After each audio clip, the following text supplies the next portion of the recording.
r/malicious compliance stepsister said I'd never own a house, so I bought one and told the judge. You'll never own a house, you pathetic loser. Real adults don't live in their daddy's basement at 25. Madison's voice dripped with that familiar smugness as she lounged on the leather couch that Daddy Dearest had bought her last month. I gripped my coffee mug tighter, the ceramic warming my hands as I tried to ignore her morning ritual of tearing me down before I headed to job number 1. Some of us work for what we want instead of having it handed to us, I muttered, grabbing my keys from the kitchen counter. Work? She laughed, that shrill sound that made my teeth clench. You call slinging coffee and stocking shelves work? I make more in a month at the boutique than you do breaking your back at 2 jobs. Face it, you're never going to amount to anything. I paused at the door, my hand on the handle. The boutique.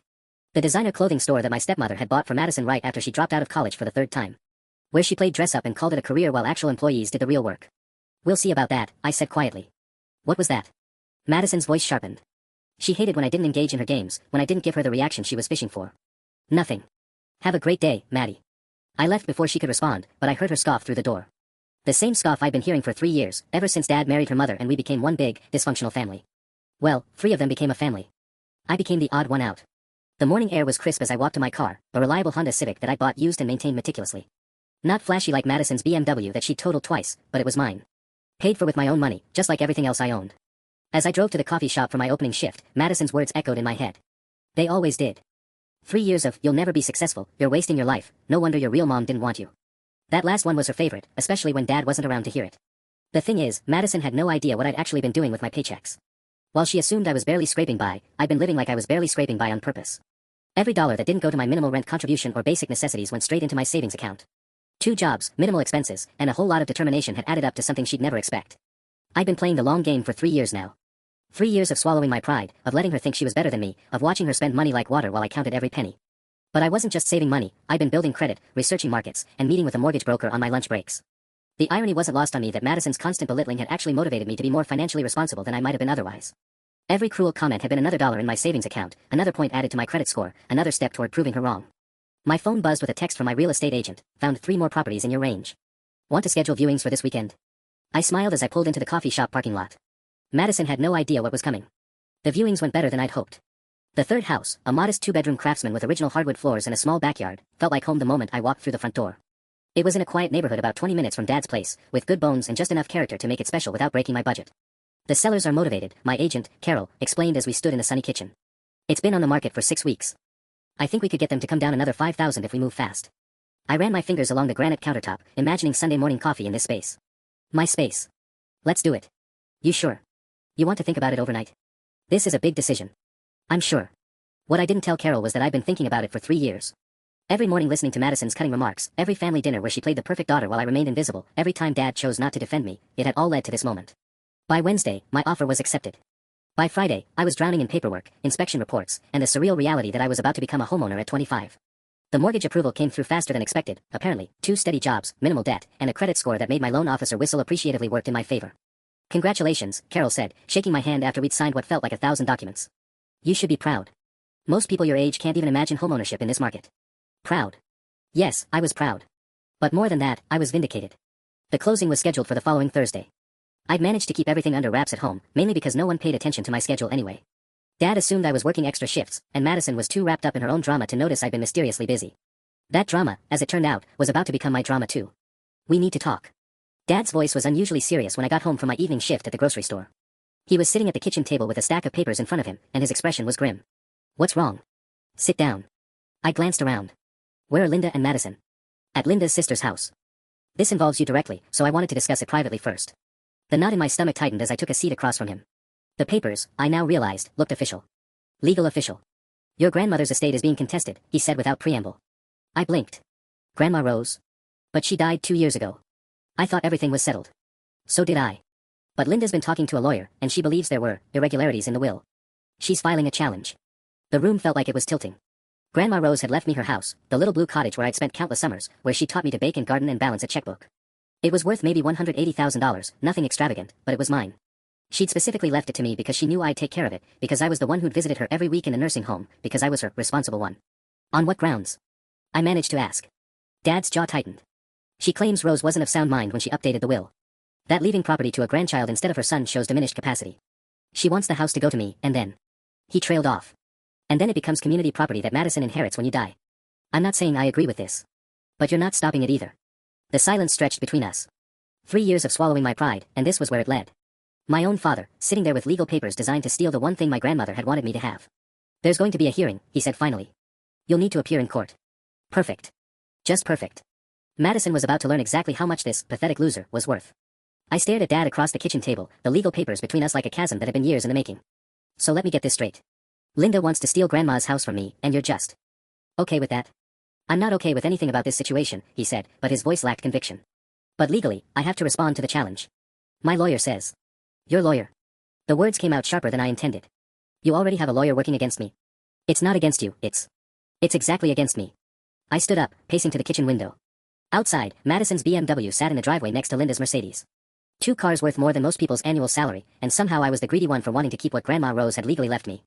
The hearing is in 3 weeks, Dad continued. You should probably get your own representation. I almost laughed. Here I was, about to close on my first house, and now I needed to hire a lawyer to fight my own family. The timing couldn't be worse, or maybe it couldn't be better. What exactly is Linda claiming? I asked, turning back to face him. Dad shuffled through the papers uncomfortably. That Rose was confused in her final years. That leaving a house to a grandchild instead of her direct heir shows she wasn't thinking clearly. That you influenced her decision. Influenced her. The accusation hit like a slap. You mean by visiting her every week? By actually caring about her when the rest of you were too busy? That's not what I meant. But that's what Linda means, isn't it? That I manipulated a sick old woman for money. His silence was answer enough. I heard the front door open, followed by Linda's laugh and Madison's voice complaining about something trivial. Perfect timing, as always. There's more, Dad said quickly, lowering his voice. Linda's lawyer wants to examine your financial records. They're claiming that someone your age, working entry-level jobs, couldn't possibly maintain the property. That it would be a financial burden that would force you to sell anyway. The irony was so thick I could taste it. Linda's lawyer wanted to prove I was financially irresponsible, right when I was about to become a homeowner. They wanted to argue I couldn't handle property maintenance, while I'd been secretly building the kind of financial foundation most people twice my age would envy. They want my financial records. Bank statements, employment history, credit report. Standard stuff for this kind of challenge. Madison's voice grew louder as she approached the kitchen. Is that her car in the driveway? God, I thought she was working tonight. I wanted to talk about redecorating the living room without her lurking around. She appeared in the doorway, designer purse slung over her shoulder, looking annoyed at my mere existence. What's with the serious faces? Someone die. We're discussing legal matters, Linda said, appearing behind her daughter. She gave me the same look she'd been giving me for 3 years, like I was something unpleasant she'd stepped in. Legal matters? Madison perked up. Is this about Grandma's house? Please tell me we're finally getting that sorted out. It's ridiculous that she gets to inherit property when she can't even afford to move out of Dad's basement. There it was again. The constant reminder of my supposed failures, my supposed inability to be a real adult. Madison had no idea she was about to eat those words in the most spectacular way possible. The hearing's in 3 weeks, I said calmly. I guess we'll let the judge decide who's financially responsible enough to own property. Madison smirked. This should be entertaining. What are you going to do, show him your coffee shop paycheck? Something like that, I replied. If only she knew. That night, I sat in my room with my laptop, doing research I probably should have done years ago. Linda's family, it turned out, had a history of contested wills. Her own mother's estate had been tied up in court for nearly 2 years after Linda challenged her brother's inheritance. She'd lost that case, but apparently learned enough to try again with better strategy. The more I dug, the angrier I got. This wasn't about Grandma Rose's mental capacity, this was about greed, pure and simple. Linda saw dollar signs in that little blue cottage, and she was willing to destroy family relationships to get them. My phone buzzed with a text from Carol, final walkthrough scheduled for Tuesday at 2 p.m. Still excited? More excited than she could possibly know. But first, I needed a lawyer. The problem was, good lawyers cost money, and while I had enough for my house down payment, legal fees could drain my savings fast. I spent the weekend calling around, getting quotes that made my stomach churn. Most wanted retainers between $3,000 and $5,000. Monday morning brought another delightful encounter with Madison as I grabbed coffee before my shift. So I was thinking, she said, not looking up from her phone, when we get Grandma's house sorted out, we should flip it. The location's decent, and with some updates it could be worth way more. I already called a contractor friend for estimates. I nearly dropped my mug. You're already planning to sell it? Well, yeah. What else would we do with it? It's not like any of us want to live in that dated little place. The kitchen hasn't been updated since the 90s. Maybe some people care more about sentimental value than granite countertops. Madison finally looked up, rolling her eyes. Sentimental value doesn't pay property taxes, sweetheart. But don't worry, Dad said he'd make sure you get a fair share of the proceeds. Maybe enough for a down payment on a nice apartment somewhere. The condescension in her voice was suffocating. A fair share. Of my own inheritance. How generous of them. Besides, she continued, it's probably for the best. Could you imagine trying to maintain a whole house? You'd be underwater on repairs within a year. I was saved from responding by Linda walking in, already dressed for work in her real estate office power suit. Madison, don't discuss the case details. Our lawyer said to keep conversations about the property minimal until after the hearing. It's not like she can afford to fight it anyway, Madison said with a shrug. Linda gave me a look that was probably meant to seem sympathetic but came across as smugly satisfied.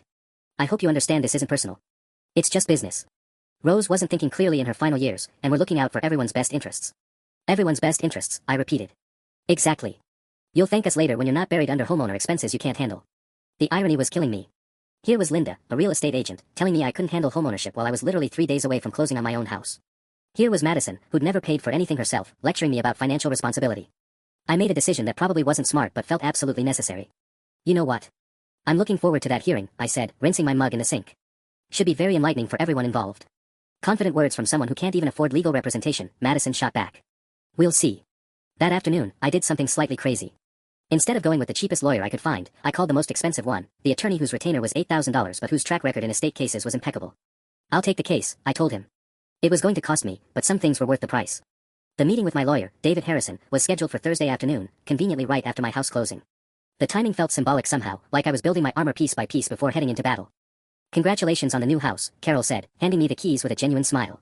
You should celebrate tonight. Homeownership is a huge milestone. I stared down at the keys in my palm, solid and real and mine. I think I will. What I didn't tell her was that the celebration would have to wait. I had exactly 45 minutes to get across town to Harrison's office, and this meeting would determine whether I'd be able to afford the mortgage payments I just committed to. Harrison's law office occupied the entire 15th floor of a downtown high-rise, all glass and marble and the kind of understated luxury that whispered rather than shouted about money. The receptionist directed me to a conference room where Harrison was already waiting with my files spread across a polished mahogany table. Miss Chen, he stood to shake my hand. Harrison was younger than I'd expected, maybe early 40s, with sharp eyes and a firm grip. I've reviewed the documents your father provided. This is an interesting case. Interesting how? Sit, please. He gestured to a leather chair across from him. Your stepmother's legal strategy is more sophisticated than most inheritance challenges I see. She's not just claiming diminished capacity, she's building a comprehensive argument about your grandmother's alleged confusion and your supposed inability to maintain the property. I felt my stomach drop. Supposed inability. According to their filing, you're financially unstable, living paycheck to paycheck, and would represent a burden on the estate rather than a benefit. They're painting a picture of a young adult who took advantage of an elderly woman's generosity without considering the practical implications. The word stung, mostly because I knew that's exactly how my family saw me. What kind of evidence do they have? Harrison flipped through several pages. They've documented your employment history, 2 part-time jobs, no college degree completion, no significant assets. They've noted your current living situation and characterized it as dependency rather than choice. And they have witness statements. Witness statements from who? Your stepmother and stepsister, primarily. Some neighbors who can testify about your grandmother's declining health in her final months. And... He paused, looking uncomfortable. Your father has provided a statement as well. The betrayal hit me like a physical blow. What did he say? That he's concerned about your ability to handle such a significant financial responsibility. That you've never shown interest in property ownership or maintenance. That your grandmother may have been swayed by your frequent visits without understanding the burden she was placing on you. I sat there for a moment, processing the fact that my own father had just stabbed me in the back in legal documents. So what do? We prove them wrong. Comprehensively and undeniably. Harrison leaned forward, his expression sharpening. Tell me about your actual financial situation. And don't leave anything out. For the next hour, I laid out everything. The savings account they didn't know about. The credit score they'd never seen. The 2 jobs I'd worked strategically to build both income and employment history. The house I'd literally bought that morning. Harrison's eyebrows climbed higher with each revelation. You closed on a property today? Do you have the documentation with you? I pulled out the folder Carol had given me, still thick with fresh signatures and official seals. Harrison examined the mortgage approval, the credit report, the employment verification forms. This changes everything, he said finally. They're arguing you can't handle property ownership while you've just proven you can qualify for a mortgage independently. They're claiming financial instability while you've demonstrated the opposite. But will it be enough? More than enough. But there's something else we need to discuss. His expression grew serious. This case isn't just about the inheritance anymore.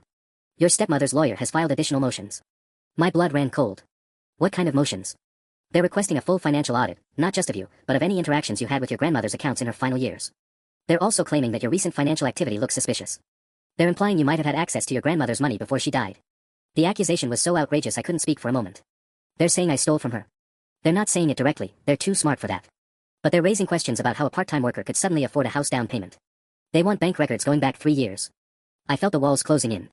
What should have been the best day of my life, buying my first home, was turning into a nightmare. They weren't just trying to steal my inheritance, they were trying to destroy my reputation entirely. Can they do that? They can request it. Whether the judge grants it depends on several factors. But Ms. Chen, if there's anything in your financial history that could be misinterpreted, you need to tell me now. I thought through every deposit, every transaction, every penny I'd saved. There's nothing. Every dollar came from my jobs. Good. Then let's give them exactly what they're asking for. Harrison's smile was sharp enough to cut glass. By the time we're done, they're going to wish they'd never heard your name. The next morning brought a surprise I hadn't expected. Dad was waiting for me in the kitchen when I came down for coffee, and he looked like he hadn't slept. We need to talk, he said, his voice hoarse. I think we've talked enough, I replied, moving past him to the coffee maker.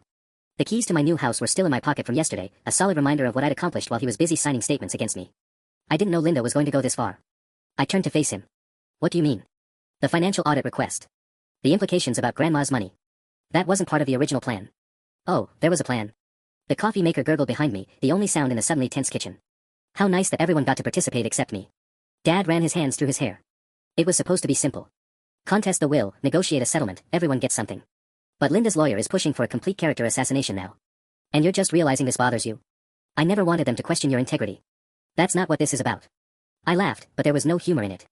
Dad, you literally gave them a statement saying I can't handle financial responsibility. What did you think they were going to do with that? I thought. He stopped, looking genuinely conflicted for the first time since this nightmare started. I didn't think they'd twist it into something malicious. Well, they did. Your lawyer is now implying I might have stolen from Grandma Rose to afford my lifestyle. Dad's face went pale. That's not possible. Linda wouldn't. Wouldn't what? Wouldn't destroy her stepdaughter's reputation for money. I grabbed my keys from the counter. You might want to ask yourself how well you really know your wife. I was almost to the door when Madison appeared, looking unusually serious. No smug smile this morning, no cutting remarks about my appearance or my car. Is it true? She asked. Is what true? That you bought a house. Her voice was different somehow, confused rather than mocking. I stared at her for a long moment. Someone had clearly been eavesdropping on conversations they weren't supposed to hear. Why would you think that? Mom was on the phone with her lawyer last night. I heard her mention something about recent property purchases and suspicious timing. Madison's perfectly applied makeup couldn't hide the uncertainty in her eyes. She sounded angry. This was interesting. Linda was angry about something she wasn't supposed to know about yet. My lawyer had advised me not to reveal the house purchase until the hearing, to maximize the impact. But somehow, Linda had found out. How exactly would your mother know about any property purchases I might or might not have made? Madison shifted uncomfortably. I don't know. But she was definitely talking about you. Dad stepped closer. Did you actually buy a house? The question hung in the air between us. I could lie, stick to the strategy Harrison had outlined. Or I could drop one small bomb and watch their assumptions explode. I closed yesterday, I said simply. The silence that followed was deafening. Dad's mouth actually fell open. Madison looked like someone had slapped her. That's impossible, Madison whispered. You don't have that kind of money. Apparently I do. But how? You work at a coffee shop. I work 2 jobs. And I've been saving every penny for 3 years while you assumed I was wasting my life. Dad found his voice first. Why didn't you tell us? Tell you what? That your pathetic basement-dwelling daughter was secretly building a financial foundation. That the loser you've been enabling them to mock was actually more responsible than any of you imagined. I pulled the house keys from my pocket, letting them catch the morning light. When exactly should I have mentioned that? Madison stared at the keys like they were some sort of alien artifact. You're lying. Am I? Your mother's lawyer seems to think otherwise. That hit home. Madison's face went from confused to something approaching panic. But if you can afford a house, then the whole case falls apart, I finished. Yeah. Funny how that works. I left them standing there in stunned silence, but I could hear Linda's heels clicking rapidly down the hallway before I even reached my car. This was about to get very interesting. The phone started ringing at 6 a.m. the next morning. Not my phone, Linda's. I could hear her voice through the thin walls, sharp and agitated, talking to what I assumed was her lawyer. The calls continued every hour on the hour, creating a soundtrack of barely contained panic that honestly made my morning coffee taste better. By noon, the house felt like a war zone. Linda had barricaded herself in her home office, Madison kept shooting me confused glances when she thought I wasn't looking, and Dad wandered around like he'd been hit by a truck. The family dynamic I'd grown accustomed to, where I was the convenient target for everyone's frustrations, had completely shifted overnight. We need to discuss this situation rationally, Linda announced when I got home from my afternoon shift at the grocery store. She was sitting at the dining room table with a legal pad covered in notes, her real estate agent persona in full force. Professional smile, measured tone, the works. What situation? I asked, though I knew exactly what situation. Your recent property purchase creates some complications for the estate proceedings. Complications for who? Linda's smile tightened. For everyone involved. My attorney believes there may be some irregularities in the timeline that need to be addressed. I set down my keys slowly. What kind of irregularities? Well, it's quite coincidental that you'd suddenly have the financial means to purchase property right when the estate is being contested. It raises questions about the source of your down payment. There it was. The accusation Harrison had warned me about, delivered with Linda's trademark passive-aggressive diplomacy. Are you suggesting I did something illegal? I'm not suggesting anything. I'm simply noting that the timing appears suspicious to outside observers. Dad emerged from the kitchen, looking uncomfortable but not exactly rushing to my defense. Linda, maybe we should. Should what, dear? Ignore potential evidence that could be relevant to Rose's mental state in her final months. The pieces clicked together with sickening clarity. You think Grandma gave me money for the house? I think there are questions that need answering, Linda replied smoothly. Madison had been quiet through this exchange, but now she spoke up. Wait, did Grandma Rose give you money? Is that how you afforded it? No, Madison. I saved every penny myself. But that's impossible. I know what those jobs pay. You know what you assume they pay. You've never actually asked about my income, my hours, or my expenses. None of you have. Linda leaned forward, her realtor instincts kicking in. Then you won't mind providing complete financial documentation to prove your claims? My lawyer is already preparing that. Your lawyer? Linda's composed expression cracked slightly. You hired representation. Did you think I'd handle this myself? Represent myself against your estate litigation specialist? The room went dead quiet. Linda's face had gone pale beneath her carefully applied makeup. How do you know what kind of lawyer I hired? She asked slowly. The same way you found out about my house purchase before I told anyone. Information has a way of traveling. That was a bluff. I'd learned about her lawyer's background through my own research, but Linda didn't know that. Her eyes darted to Dad, then back to me, clearly trying to figure out who might have leaked information to whom. This is getting out of hand, Dad said finally. We're family. We should be able to work this out without. Without what? I interrupted. Without Linda accusing me of financial fraud. Without her implying I manipulated a dying woman for money. Without her trying to steal my inheritance and destroy my reputation in the process.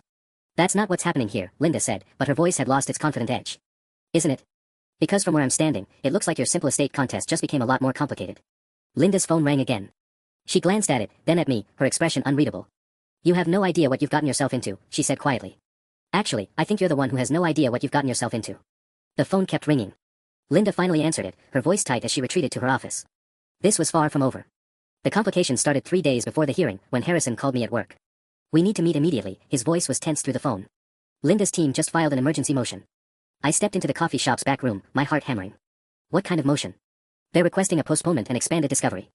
They claim new evidence has come to light that suggests financial impropriety. The words hit me like ice water. What evidence? I'll explain when you get here. Can you leave work now? An hour later, I sat in Harrison's conference room staring at a stack of papers that made my stomach churn.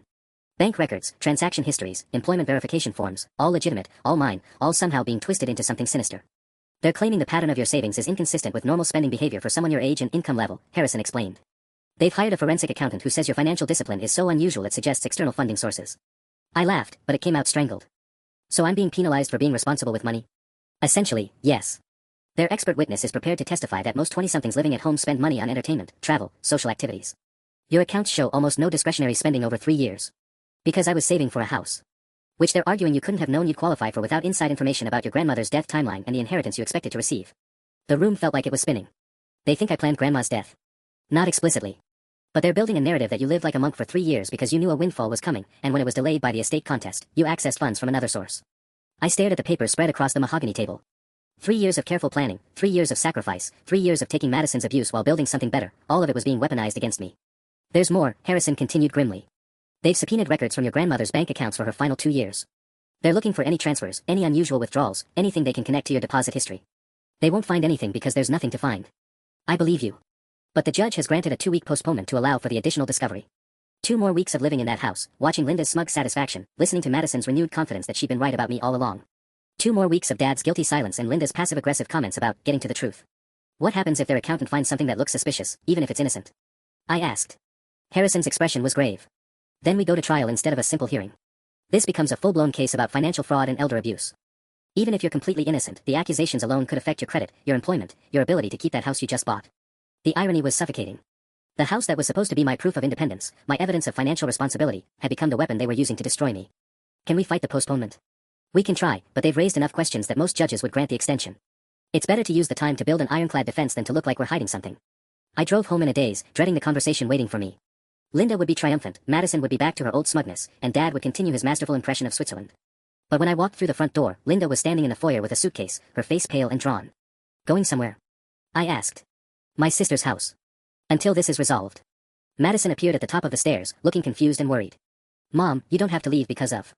Yes, I do, Linda cut her off, not looking at me. My lawyer thinks it's best if we minimize contact until after the proceedings. She grabbed her purse and headed for the door, then paused. For what it's worth, I hope we can resolve this without destroying the family. Funny way of showing it, I replied. After she left, the house felt different.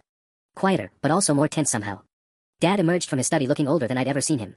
I never wanted it to go this far, he said quietly. But you're not stopping it either. I don't know how to stop it anymore. Neither did I. The complications multiplied like a hydra, cut off one head, and 3 more appeared in its place.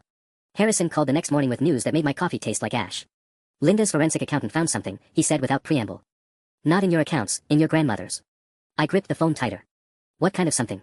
A series of cash withdrawals in the 6 months before she died. Small amounts, usually $200 to $300 at a time, but they add up to nearly $8,000. The timing coincides with your increased savings deposits. The implication hit me like a sledgehammer.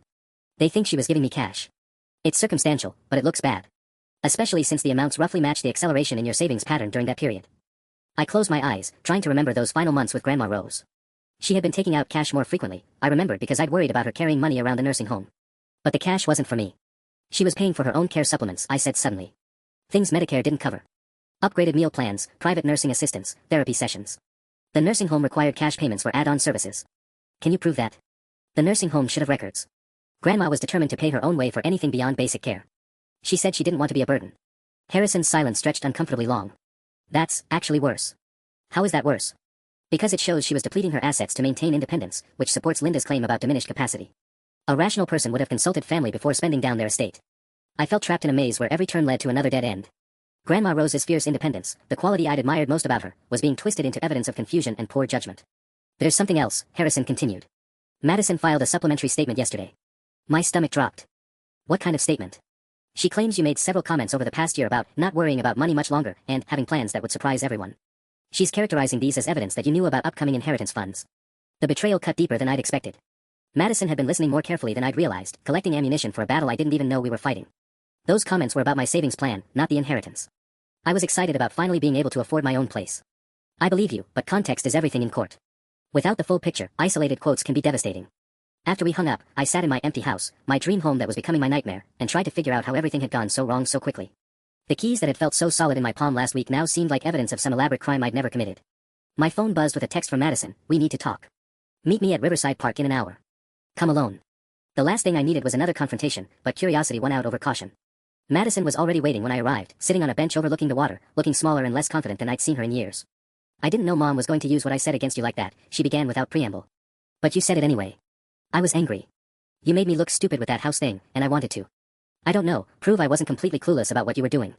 I sat down on the opposite end of the bench, maintaining distance. So this is about your ego? Maybe. Partly. Madison stared out at the water. But also, I'm starting to think Mom's lawyer is pushing this way further than anyone expected. What do you mean? She pulled out her phone, scrolling through messages. Look at this. The text chain showed conversations between Linda and her sister, discussing property values, renovation costs, and potential sale timelines for Rose's place. The dates went back 4 months, long before the estate contest was filed. She was planning this before Grandma even died, I whispered. It gets worse, Madison said, showing me another screen. Look at the contact list. Linda had been texting with contractors, real estate agents, and property flippers. The timestamp showed active planning for house renovations and a quick sale, all dated within weeks of Grandma Rose's funeral.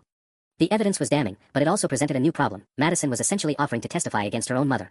Why are you showing me this? I asked. Madison was quiet for a long moment.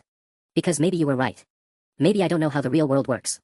But I know the difference between fighting for what's yours and destroying someone for money. Your testimony could backfire on both of us. Linda's lawyer will claim you're an unreliable witness, that we're conspiring together. Probably. But Mom crossed a line when she accused you of stealing from Grandma Rose. That woman loved you more than anyone, and you would never have hurt her. It was the first kind thing Madison had said to me in 3 years. It was also potentially the most dangerous. The complications reached a fever pitch when I walked into my house Tuesday evening to find Dad sitting at the kitchen table with a man in an expensive suit I didn't recognize. This is Detective Morrison, Dad said without looking at me. He has some questions about your grandmother's final months. The bottom fell out of my world. Detective? Ms. Chen, Morrison stood, flashing a badge. I'm investigating allegations of financial elder abuse. I'd like to ask you a few questions about your relationship with Rose Chen and any financial transactions you may have had with her. My mouth went dry. Linda hadn't just escalated to civil court, she'd gone to the police. Am I under arrest? Not at this time. But I strongly recommend you contact an attorney before we proceed. I called Harrison from my bedroom, my hands shaking so badly I could barely dial. They brought in the police, I whispered into the phone. Don't say another word to anyone, he said immediately. I'll be there in 20 minutes. Do not discuss anything with the detective, your father, or anyone else until I arrive. Those 20 minutes felt like hours. I could hear Morrison's voice downstairs, talking to Dad in low, serious tones. Through my window, I saw Linda's car pull into the driveway. She was coming back for the show. When Harrison arrived, he brought reinforcements, a criminal defense attorney named Sarah Kim who looked like she could stare down a hurricane. Detective Morrison, Kim said coolly as we gathered in the living room. I understand you're investigating financial abuse allegations. My client is prepared to cooperate fully, with counsel present. Morrison flipped open a notebook. Ms. Chen, did your grandmother ever give you cash gifts in the months before her death? No. Did you have access to her bank accounts or financial information? No. Were you aware that she was making regular cash withdrawals during her final months of life? I glanced at Kim, who nodded slightly. Yes, I knew she was taking out cash for nursing home expenses that weren't covered by insurance. Can you prove these expenses? The nursing home should have records of her supplemental service payments. Morrison made a note. MS. Chen, how do you explain the correlation between your grandmother's cash withdrawals and your increased savings deposits during the same period? I got promoted to shift supervisor at the coffee shop and picked up extra hours at both jobs. I was working 60-hour weeks because I was saving for a house. A house you purchased remarkably quickly after your grandmother's death. The implication hung heavy in the air. Kim leaned forward. Detective, are you suggesting my client somehow knew the exact timing of her grandmother's natural death and planned her home purchase accordingly? I'm noting the convenient timing. Linda, who had been silent in the corner, finally spoke up. Officer, there's something else you should know. She's been living here rent-free for 3 years while claiming financial hardship. It raises questions about where her money was actually going. I felt Harrison tense beside me. This was a new attack angle, suggesting I'd been lying about my living expenses to hide stolen money. I pay rent, I said firmly. How much? Morrison asked. $400 a month, plus utilities. Dad's head snapped up. You've been paying rent? The confusion in his voice was genuine. Linda looked equally surprised, and suddenly I realized what had happened. The money I'd been leaving on the kitchen counter every month, thinking Dad was quietly accepting it to avoid awkward conversations about finances, had been going somewhere else entirely. Who have you been paying rent to? Morrison pressed. I looked at Dad, then at Linda, then back at Dad. I leave $400 cash on the kitchen counter every month. First of every month, for 3 years. I never saw any cash, Dad said slowly. Linda's face had gone white. Detective Morrison's pen stopped moving. The room fell into absolute silence as everyone processed what had just been revealed. I hadn't been living rent-free. Linda had been collecting my rent money and letting everyone believe I was a freeloader. Mrs. Patterson, Morrison said quietly, I think we need to expand this conversation. The silence stretched until it became suffocating. Linda sat frozen in her chair, her perfectly composed mask finally cracking as Detective Morrison's attention shifted entirely to her. Mrs. Patterson, he repeated, his voice carrying new weight. Can you explain what happened to the rent money Ms. Chen says she's been paying? I don't know what she's talking about, Linda stammered, but her voice lacked conviction. There was never any formal arrangement. $400 cash, first of every month, kitchen counter, I interrupted, my confidence returning as the pieces fell into place. Same spot every time. I assumed Dad was picking it up but didn't want to make it weird by discussing it directly. Dad was staring at Linda like he'd never seen her before. Linda, did you take her money? It wasn't taking if there was no formal arrangement. She never asked me to. So you did collect the cash, Morrison said, making notes. Approximately $14,400 over 3 years. The math hit the room like a bomb. Linda's face cycled through several expressions before settling on defensive anger. She was living in our house, using our utilities, eating our food. If anything, $400 barely covered her actual costs. But you let everyone believe she was living here for free, Harrison interjected smoothly. In fact, you've used her supposed financial dependency as evidence of irresponsibility in your estate challenge. Detective Morrison looked up from his notebook. Estate challenge? Kim and Harrison exchanged glances. There's concurrent civil litigation regarding Rose Chen's will, Kim explained. Mrs. Patterson is contesting the inheritance on grounds that Ms. Chen is financially irresponsible and potentially influenced the deceased. While secretly collecting rent money that would prove the opposite, Morrison mused. Mrs. Patterson, this changes the nature of our investigation significantly. Linda shot to her feet. This is ridiculous. You're acting like I committed some crime by managing household finances. She's the one who mysteriously afforded a house right after Rose died. A house she saved for by working 2 jobs and living frugally while paying rent you concealed, Dad said quietly. His voice carried a tone I'd never heard before, disappointment so deep it sounded like betrayal. Linda, how could you do this? Don't you dare take her side. She's manipulated all of us, starting with your mother and now. Enough, Morrison cut her off. Mrs. Patterson, I'm going to need copies of your bank records showing the deposits of Ms. Chen's rent payments. I don't have to provide anything without a warrant.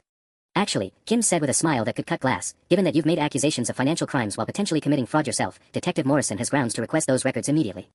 The room temperature seemed to drop 10 degrees. Linda looked trapped, her eyes darting between Morrison's steady gaze and Dad's horrified expression. There's something else, I said, pulling out my phone. I have pictures. Pictures of what? Morrison asked. The money. Every month for 3 years. I scrolled through my camera roll, showing dozens of photos, $400 in 20s, laid out on the kitchen counter, each image timestamped. I documented it for my own budgeting records. Linda made a sound like air escaping from a balloon. Ms. Chen, Morrison said, I think we need to discuss Mrs. Patterson's allegations against you in a very different context now. Harrison leaned forward. Detective, given these developments, I assume the elder abuse investigation will be expanding to include potential fraud charges against Mrs. Patterson. Morrison's nod was barely perceptible, but Linda saw it. Her perfectly constructed case was crumbling, and she knew it. But cornered animals were often the most dangerous. The next morning brought chaos I hadn't anticipated. I woke to the sound of raised voices downstairs and my phone buzzing with missed calls from Harrison. When I checked the time, my blood ran cold. 6:23 a.m. was far too early for good news. Linda's filed for an emergency restraining order. Harrison's voice was tight when I called him back. She's claiming you threatened her after the detective left yesterday. I never threatened anyone, I said, pulling on clothes with one hand while holding the phone with the other. The voices downstairs were getting louder. I could make out Dad's angry tone and Linda's defensive responses. She's also claiming you've been harassing Madison, trying to coerce her into providing false testimony against Linda. According to the filing, you've created a hostile living environment that's affecting her mental health and safety. I sat down hard on my bed. This is insane. Madison came to me with those text messages. I never asked her for anything. I know, but Linda's playing this perfectly. She's repositioning herself as the victim while painting you as an unstable young adult who's escalated from financial manipulation to intimidation. Through my bedroom door, I heard Linda's voice rising. She's been different since the detective was here. Aggressive and confrontational. I don't feel safe in my own home. The performance was Academy Award worthy, complete with what sounded like tears. There's more, Harrison continued grimly. She's requested an expedited hearing on the restraining order for this afternoon. If granted, you'd be barred from the house and potentially from contacting any family members before the estate hearing. My stomach dropped. Can she do that? Judges take safety concerns seriously, especially when they involve young adults with alleged financial motivations. And Linda's lawyer is very good at presenting worst-case scenarios. I heard footsteps on the stairs, heavy, tired ones that could only belong to Dad. A soft knock on my door followed. I have to go, I told Harrison. Dad's here. When I opened the door, Dad looked like he'd aged 10 years overnight. His hair was disheveled, his eyes red-rimmed, and he was holding a cup of coffee with shaking hands. Linda wants you to leave, he said without preamble. Today. Based on threats I never made. She says you cornered her in the kitchen last night and told her you'd make sure she lost everything. That you said the detective was just the beginning. I stared at him. Dad, I went straight to my room after the detective left. I ordered takeout and fell asleep watching Netflix. I never even saw Linda again. His shoulders sagged. I want to believe you. But I don't know what to believe anymore. 3 years of thinking I knew what was happening in my own house, and now I find out Linda was taking your rent money while I felt guilty about you struggling financially. He rubbed his face. Maybe I don't know anyone as well as I thought. What does that mean for the estate case? Dad was quiet for a long moment. It means I'm withdrawing my statement supporting Linda's position. Relief flooded through me, followed immediately by new worry. She's not going to take that well. No, she's not. Which is why I think you should stay somewhere else until this is resolved. Not because I believe her threat story, but because things are about to get much worse before they get better. As if summoned by his words, Linda's voice carried up from downstairs. I don't care what you think you know about that money. She's dangerous, and if you won't protect your family, I'll find someone who will. Dad winced. Pack a bag. You can stay at your new house, right? The utilities aren't turned on yet, and I don't have furniture. There are hotels that I can't afford while paying for a lawyer to fight these bogus charges. We stood there looking at each other, both trapped by circumstances spiraling beyond our control. Linda's voice continued downstairs, now apparently on the phone with her lawyer, demanding immediate action on multiple fronts. She's scared, Dad said finally. Scared people do desperate things. Yeah, well, so do people who've been pushed too far. His expression sharpened. What does that mean? It means I'm done playing defense. Harrison had been right about one thing, this was about to get much worse. But maybe it was time to make sure Linda understood exactly what she'd started. The restraining order hearing was scheduled for 2 p.m., giving me exactly 6 hours to prepare for what felt like trial by ambush. Harrison met me at a diner across town, spreading legal documents across a sticky table while I tried to force down coffee that tasted like burnt hope. Linda's playing this brilliantly, he admitted, scanning through her filing. She's created a narrative where every move you make looks suspicious. Fighting back makes you look aggressive. Staying quiet makes you look guilty. So what do I do? We prove she's lying. But we need evidence, and we need it fast. He pulled out his phone. The good news is Madison texted me 20 minutes ago. She wants to testify on your behalf. I nearly choked on my coffee. Madison. Apparently she was home when Linda claims you threatened her. She says you never left your room after the detective left, and Linda spent the evening making phone calls about damage control and changing the narrative. A flicker of hope sparked in my chest, then died just as quickly. Linda's lawyer will destroy her credibility. Paint her as a confused kid caught between family members. Maybe. But there's something else.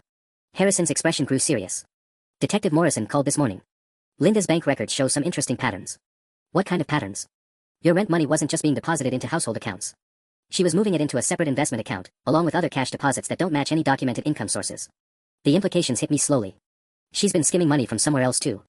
Possibly. Morrison's expanding his investigation, but here's the problem, Linda's lawyer knows the detective is digging deeper. This restraining order isn't really about protecting her from you. It's about buying time and discrediting me before her financial issues come to light. Exactly. If she can get you painted as unstable and threatening, it undermines everything else you might say about her conduct. My phone buzzed with a text from Madison, Mom's packing suitcases. Says she's going to stay with Aunt Carol indefinitely. Something's wrong. I showed Harrison the message. He frowned. That doesn't make sense. Why would she request an emergency restraining order then leave town? Unless she's planning to claim I forced her out of her own home. Or unless she's running from something bigger than this estate case. Another text from Madison popped up, found something in Mom's office. Can you meet me at the house in an hour? Dad's at work and Mom's gone to the lawyer. Harrison and I exchanged glances. That could be a trap, he warned. If Linda's building a harassment case, being caught alone in the house with Madison could look very bad. But if Madison found evidence of Linda's financial irregularities, we need it before the hearing. I'll come with you. As your attorney, I can document anything we find and ensure proper chain of custody. The drive to the house felt surreal. I was potentially about to be barred from entering the place I'd lived for 3 years, the place where I quietly built my savings while enduring constant ridicule. Now I was sneaking back like a criminal to gather evidence of crimes I hadn't committed. Madison met us at the front door, looking pale and shaken. You need to see this, she said, leading us to Linda's home office. I was looking for her insurance papers because she asked me to send them to Aunt Carol, and I found this. She handed me a manila folder stuffed with documents. Bank statements, cash deposit receipts, and what looked like a ledger written in Linda's handwriting. As I flipped through the pages, a sick feeling grew in my stomach. Linda hadn't just been taking my rent money. She'd been systematically stealing from her real estate clients' escrow accounts for over 2 years. Madison, Harrison said quietly, where exactly did you find this? Hidden in her filing cabinet, behind the tax returns. Madison's voice was barely a whisper. She's been stealing from everyone, hasn't she? The folder contained evidence of dozens of transactions, client names, and what appeared to be a complex scheme to temporarily borrow funds from property sales, hoping to replace them before anyone noticed. My inheritance case had just become something much bigger. And Linda was about to find out that cornering someone with nothing left to lose was a very dangerous game. The folder in my hands felt like it was burning. Page after page of evidence that Linda had been stealing from her real estate clients, using escrow funds like her personal piggy bank. My rent money was nothing compared to this. She'd been skimming thousands from property transactions, gambling that she could replace the funds before anyone noticed. We need to call Detective Morrison immediately, Harrison said, photographing each document with his phone. This isn't just fraud, it's embezzlement on a massive scale. Madison sank into Linda's desk chair, looking shell-shocked. How long has she been doing this? I flipped to the first page of the ledger. According to this, at least 18 months. Maybe longer. The neat columns of numbers told a story of desperation disguised as confidence. Linda had been robbing Peter to pay Paul, staying one step ahead of discovery by constantly juggling funds between accounts. That explains the designer clothes, the expensive dinners, the BMW payments, I murmured. I always wondered how she afforded that lifestyle on a real estate agent's commission. Harrison's phone rang. He answered quickly, his face growing grim as he listened. That was Detective Morrison. Linda's attorney just called to postpone the restraining order hearing indefinitely. She's claiming Linda received threatening messages and needs time to ensure her safety. What threatening messages? Madison asked. Messages that probably don't exist, I said, pieces clicking together. She knows the police investigation is expanding. She's buying time to cover her tracks. My phone buzzed with a call from an unknown number. I almost ignored it, then decided to answer. Hello. Is this the Chin girl? The voice was older, female, agitated. This is Ms. Chin. This is Dorothy Walsh. Linda Patterson was supposed to close on my house sale 2 weeks ago. The buyer's funds have disappeared from escrow, and now she's not returning my calls. Do you know where she is? My blood went cold. Ma'am, I think you need to contact Detective Morrison with the police department immediately. The police? Oh God, is it that bad? After I hung up, Harrison was staring at me. Let me guess, another victim. Sounds like Linda's system is collapsing. She can't keep juggling the money, and clients are starting to notice. I flipped through more pages of the ledger, seeing increasingly desperate notes in Linda's handwriting. Look at this, she borrowed against my inheritance case. She was so confident she'd win Grandma's house, she'd already spent money against the sale proceeds. Madison went pale. That's why she was so determined to destroy your reputation. It wasn't just about the inheritance, she needed that money to cover the embezzlement. Which means when she realizes we have this evidence, she's going to panic completely, Harrison said grimly. People who are cornered and desperate. He was interrupted by the sound of a car door slamming outside. We all froze, looking toward the window. Linda's Mercedes was in the driveway, and she was marching toward the front door with her phone pressed to her ear. Don't care what it costs, her voice carried through the glass. I need those documents destroyed today, and I need the Chin girl's credibility completely eliminated. Whatever it takes. Harrison grabbed my arm. We need to leave. Now. But it was too late. Linda's key was already turning in the lock. Madison, her voice called out, sharp with suspicion. Why are there extra cars in the driveway? We were trapped in her office with evidence of felony embezzlement, and Linda was about to discover that her carefully constructed house of lies was burning down around her. The footsteps in the hallway were getting closer.